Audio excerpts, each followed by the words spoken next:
It all started in 1997. When a Kennedy High School graduate lost his class ring during a home burglary. The very next day, he began searching for it. And along the way, he found countless other lost class rings and made it his mission to reunite them with their rightful owners.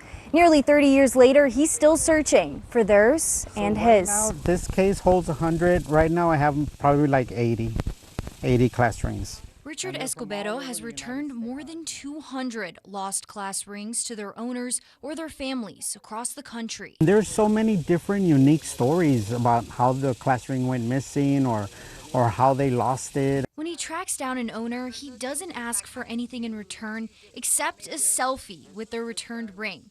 Then he shares it with his online group, Class Rings Bought to Reunite, where thousands follow the search for lost memories. What I do with that picture is I share it to the group, and believe it or not, it really gives everybody hope that maybe one day they'll be as lucky as them to get their ring back. And me, I'm hoping one day they say, "Richard, we found your ring."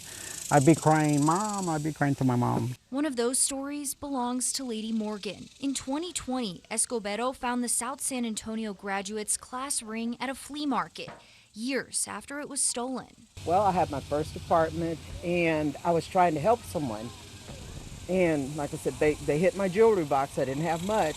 My ring left. And when I asked him about it, he said he threw it in Woodlawn Lake. So I gave up on it. By then, Morgan had been saving to buy a replacement and tells me getting the original back meant far more than a new one ever could. I was happy because, like I said, I was getting ready to go buy another one.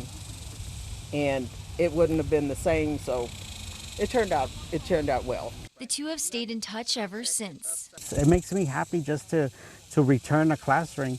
And even the ones that are in San Antonio that I find and return, those are a little bit more special ones because I can meet the person and they can meet me and I can hand deliver them their class ring. Escobedo says not every search has a happy ending. Sometimes he just can't find someone, or people don't want their rings back. But that hasn't stopped him from continuing his mission, one return at a time, while holding on to the hope that someone will one day find his.